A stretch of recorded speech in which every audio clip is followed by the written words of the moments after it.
Hey everybody, I'm back. I already shot a video today, so I'm shooting another one. Now I just wanted to shoot a little video about something that I've enjoyed my entire life and that I find pretty fascinating, and I've actually found a couple other people on here are very interested in makeup, but at the same time they do other things on their channel, and there are a couple girls on here who actually do the makeup thing and they actually talk about their paranormal experiences. So I thought it'd be cool if I did a couple of videos and talked about mine and just in general about my fascination with the paranormal, because I've always had a fascination with the paranormal. It goes way before any of these ghost adventurers or ghost hunters TV shows came out. Now, I do like those shows, kind of. I've never been one to watch ghost hunters. I watch ghost adventures because I find it very humorous, and the one that I did like was Paranormal State, but actually, I'm not going to call him out right now. It's just that my brother knows somebody whose house they actually came to investigate, and she said they were all into the production rather than helping her, so I don't know. I kind of lost a little respect for them after that, because I thought that they were one of the true investigators out there, and it was very disappointing to find that out. But anyways, I grew up in a house that was built pre-Civil War.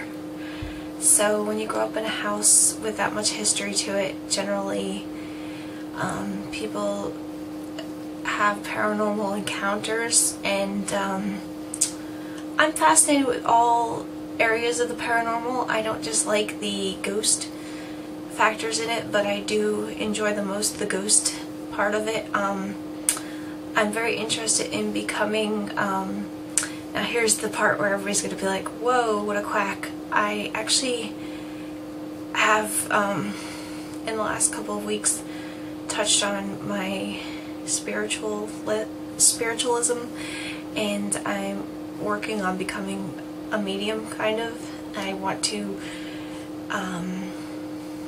speak with spirits, because my beliefs are that people who pass on continue in the world as spirits.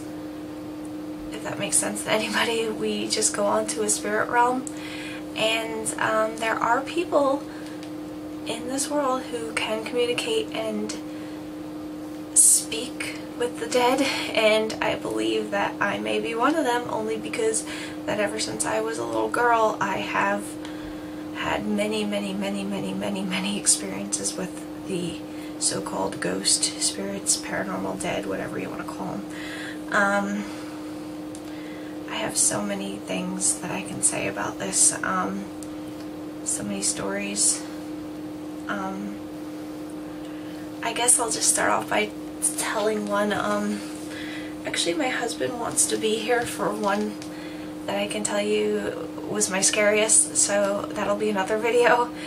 But I'll start off by telling you that I feel my very first experience and interaction with a so-called ghost was a little girl in my parents' house named Jennifer. Now, when I was little, I spoke with this girl and I played with this girl and I saw this girl, and as far as I'm concerned, and from what I can remember of her, she was a small girl, 4 or 5 years old, and that's the age I was at the time. She wore a calico dress, and by calico I mean it was a floral pattern dress with small flowers all over it. It was in a dark blue color, and the flowers were red, I believe. She had a smock apron on. She had dark black hair that she wore in pigtails, and I remember Jennifer like she was my best friend, and everybody called her my imaginary friend, and I believed she was my imaginary friend, and nobody really thought very much of it. And the place I played with Jennifer the most was the upstairs bathroom we called the small bathroom because it was the half bathroom in the house, and nobody thought much of it until my first niece was born, Jolene. Hi Jolene, she's gonna watch this. And Jolene started playing with Jennifer, and they said, well, maybe Jennifer is a spirit. And when asked Jolene what's Jennifer look like, Jennifer looked like the same thing Emma explained. And to make things a little stranger, when I had my son, I lived with my parents, and he also played with Jennifer. So I believe Jennifer was my first brush with a so-called ghost, and that was my first paranormal experience. I've been to my parents' house recently. This past fall actually was the last time I was there doing anything you could call a ghost investigation, because I actually do ghost hunting.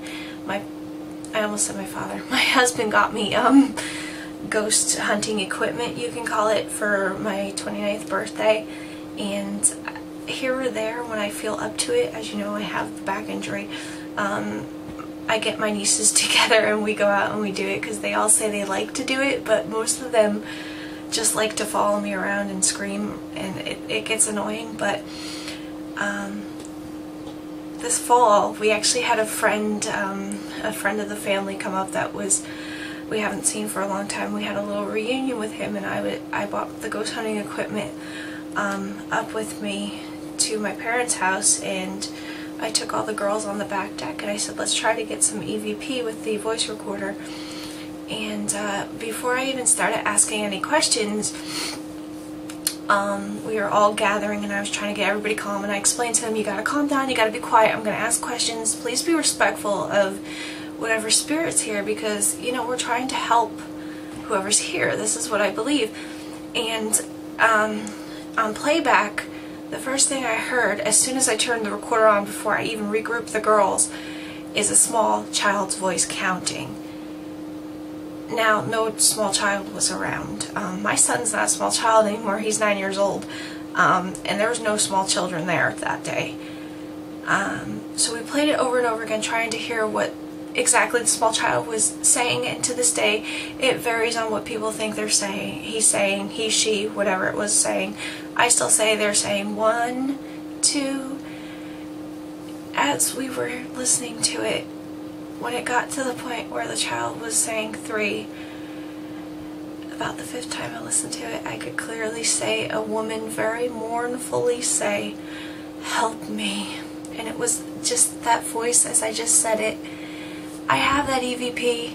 I'm in the process of trying to get it onto a video so I can share it with the world, but I'm a little weary about sharing it with people because I don't want people to take it off my YouTube channel and say, this is my EVP I got, oh listen to it. It's not that I don't trust people, but it's such a good Class A EVP that I don't want it to end up on someone's mixed EVP, you know, video. It's mine. It's my gem.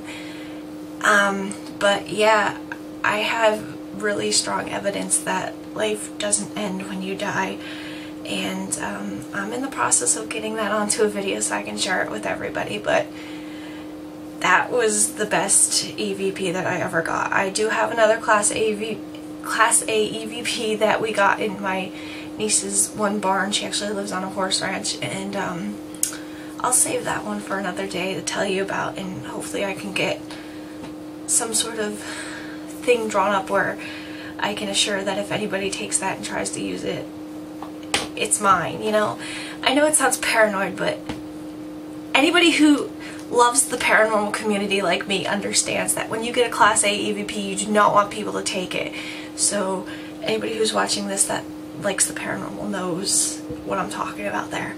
But yeah, those are my stories that I'm going to start off with, and I have many stories, and I actually just posted a bulletin on my Facebook, asking anybody in my family to please get together your stories of all your experiences that you had in my house, my parents' house. I don't live with them anymore, but So I'm going to get together a little collaboration of everything everybody's ever experienced there. Jennifer was just the start of things for me with the spirits in their house. And I think everybody who's ever lived there and who's ever been an overnight guest there, and even people who've just been there for a visit, have experienced things in that house. So thank you for watching, and hopefully you look forward to hearing some more of my paranormal experiences. And make sure you comment and rate and subscribe so you know when those videos are coming. And thanks again. See you later.